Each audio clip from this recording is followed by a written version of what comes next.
दोस्तों, एक तरफ रूस और यूक्रेन के बीच चल रही जंग को लेकर भारत टेंशन में है और दूसरी तरफ ऐसी खबर आई है जिसने भारत की चिंता और बढ़ा दी है।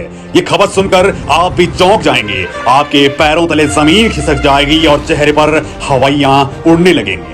जी हाँ दोस्तों, पाकिस्तान और तुर्की मिलकर कुछ ऐसा करने की तैयारी कर रहे हैं जो भारत के लिए टेंशन का सबब बन गया है और तुरंत प्रभाव से दोस्तों मोदी सरकार भी इसकी काट निकालने में जुट गई है। तो आखिर पाकिस्तान और तुर्की मिलकर कौन सा नया गुल खिला रहे हैं जिससे भारत परेशान है?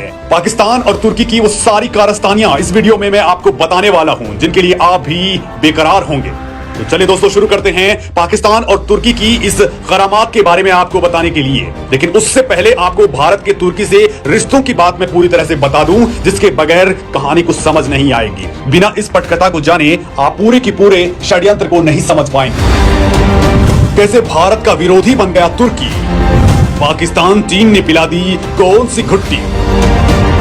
दोस्तों, तुर्की भारत का दोस्त है या दुश्मन, इसे समझने के लिए दोनों ही देशों के संबंधों के अतीत को खंगालना होगा।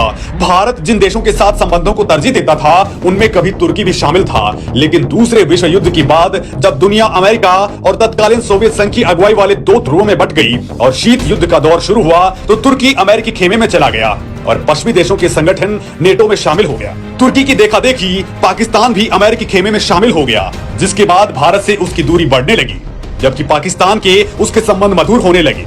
दोस्तों, दोनों ही देशों के बीच संबंध कितने मजबूत हो गए थे इसका अंदाजा आप इसी बात से लगा सकते हैं कि 1965 और 1971 के भारत पाकिस्तान युद्धों में तुर्की ने पाकिस्तान की काफी मदद की थी। इसके बाद 1974 में तुर्की ने साइप्रस पर हमला कर दिया तो भारत और तुर्की के संबंध और बिगड़ते चले गए क्योंकि भारत ने साइप्रस का साथ दिया। इसके बाद और भी कई घटनाएं हुई जिसके बाद से दोनों देशों के बीच दूरियां बढ़ती ही चली गई और पाकिस्तान और तुर्की की नजदीकियां और ज्यादा बढ़ गई। 1984 में राजीव गांधी के प्रधानमंत्री बनने के बाद से तुर्की के साथ संबंधों को बेहतर बनाने की कई कोशिशें हुई। इसकी एक बड़ी वजह थी कश्मीर का मुद्दा जो 80 के दशक के आखिर में जोर पकड़ने लगा था। उस वक्त भारत को लगा था कि तुर्की की करीबी काम आएगी और रिश्ते बेहतर करने में नरसिम्हा राव और अटल बिहारी वाजपेयी जैसे प्रधानमंत्रियों ने तुर्की का दौरा भी किया। तुर्की के प्रधानमंत्री बुलंद चेविट भी भारत आए। 1990 से 2001 के करीब लगने लगा था कि तुर्की अब पाकिस्तान को छोड़ भारत के करीब आ जाएगा, लेकिन 2002 में एर्दोगन की पार्टी इस्लाम के नाम पर सत्ता में आई तो हालात बदलने लगे।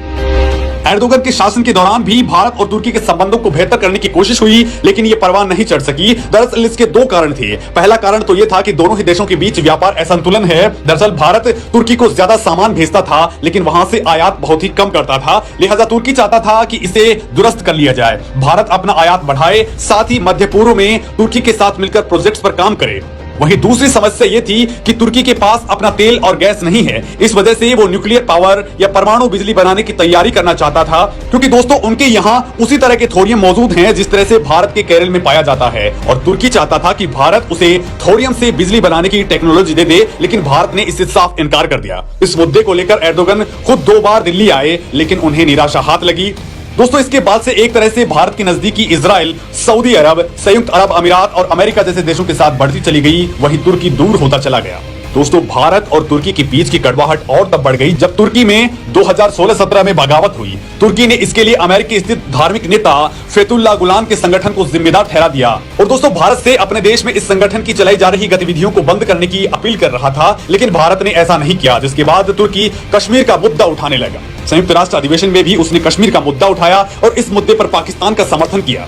पाकिस्तान से उसके बढ़ते रिश्तों को आप ऐसे भी समझ सकते हैं कि परमाणु डील में दोनों देश एक दूसरे की मदद कर रहे हैं। इतना ही नहीं, तुर्की पाकिस्तान को हथियारों की सप्लाई भी करने लगा है। दोनों देश मिलकर बहुत से हथियार बना रहे हैं और दोस्तों इस वीडियो में मैं आपको तुर्की और पाकिस्तान की जिस डील के बारे में बताने जा रहा हूं वो इसी से जुड़ा हुआ है। लेकिन दोस्तों, क्या आप जानते हैं कि तुर्की पाकिस्तान को हथियारों की सप्लाई करने वाले देशों में अभी चौथे नंबर पर है, लेकिन दोनों देशों के बीच रक्षा संबंध जिस तेज रफ्तार से आगे बढ़ रहे हैं वो दिन दूर नहीं जब पाकिस्तान अपने आधे से ज्यादा हथियार इसी देश से खरीदेगा। पाकिस्तान वर्तमान में सबसे ज्यादा हथियार अपने सदाबहार दोस्त यानी चीन से खरीदता है। 2018 में तुर्की के साथ पाकिस्तान मिलिट्री ऑफ टेक्नोलॉजी ने मैग्नम परियोजना के तहत एडास क्लास के 4 युद्धपोतों के लिए करार किया था। इसके अलावा दोस्तों पाकिस्तान ने तुर्की के साथ 30 की संख्या में T-129 अटैक हेलीकॉप्टर्स की खरीद का सौदा भी किया। इतना ही नहीं दोस्तों, तुर्की SGM-500 पनडुब्बी का निर्माण भी कर रहा है। एक्सपर्ट्स का मानना है कि इसे तुर्की की नौसेना के अलावा पाकिस्तान भी खरीद सकता है। पाकिस्तान के पास वर्तमान में कुल 9 पनडुब्बियां हैं जिनमें से ज्यादातर मेंटेनेंस के अभाव में संचालन से ही बाहर है। ATM 500 मिनी पनडुब्बी की डिजाइन तुर्की की स्वदेशी कंपनी SGM ने डिजाइन की है। इसे दोस्तों तुर्की के बढ़ते रक्षा उद्योग की ताकत के रूप में देखा जा रहा है। ये 500 टन क्लास की पनडुब्बी है। दोस्तों ये पनडुब्बी तटीय सुरक्षा टोही मिशन का काम बखूबी अंजाम दे सकती है। ये आकार में बहुत छोटी होने के कारण उथले पानी में भी आसानी से गश्त लगा सकती है। इसमें टॉर्पीडो भी लगे होते हैं जो दुश्मनों की पनडुब्बियों और युद्धपोतों को निशाना बना सकते हैं। दोस्तों तुर्की की ये पनडुब्बी आकार में काफी छोटी है। ऐसे में अगर पाकिस्तानी नौसेना में शामिल होती है तो ये भारतीय समुद्री इलाके में आसानी से घुसपैठ कर सकती है। छोटी होने के कारण दोस्तों इसे रडार सिस्टम और सोनार सिस्टम कोई भी नहीं पकड़ पाएगा। तुर्की और भारत के रिश्तों की दास्तान सुनकर आपको अब यह समझ आ गया होगा कि किस तरह से दोनों देशों के संबंधों में उतार चढ़ाव आया है और शायद इसी का नतीजा है कि तुर्की पाकिस्तान के करीब चला गया। दोस्तों जैसा कि मैंने आपसे पहले कहा था कि मैं आपको तुर्की और पाकिस्तान के उस कारनामे के बारे में बताने वाला हूं जिससे भारत की टेंशन बढ़ चुकी है। तुर्की पाकिस्तान की बड़ी डील, 5वीं पीढ़ी का बना रहे हैं फाइटर जेट। दोस्तों पाकिस्तान और तुर्की मिलकर 5th जनरेशन का एक फाइटर जेट बनाने में जुटे हैं। ये विमान स्टील्थ टेक्नोलॉजी से लैस होगा। इसे दुश्मन देश के रडार आसानी से पकड़ भी नहीं पाएंगे। पाकिस्तान पहले ही चीन के साथ मिलकर JF-17 लड़ाकू विमानों को बना चुका है और हाल ही में पाकिस्तान और चीन ने JF-17 के ब्लॉक 3 वेरिएंट को भी विकसित करने का काम शुरू कर दिया है। टर्किश एरोस्पेस इंडस्ट्रीज के अध्यक्ष और मुख्य कार्यकारी अधिकारी तेमिल कोटिल ने बताया है कि तुर्की और पाकिस्तान अब 5वीं पीढ़ी के लड़ाकू विमान बनाने वाली इस परियोजना में आपस में सहयोग कर रहे हैं।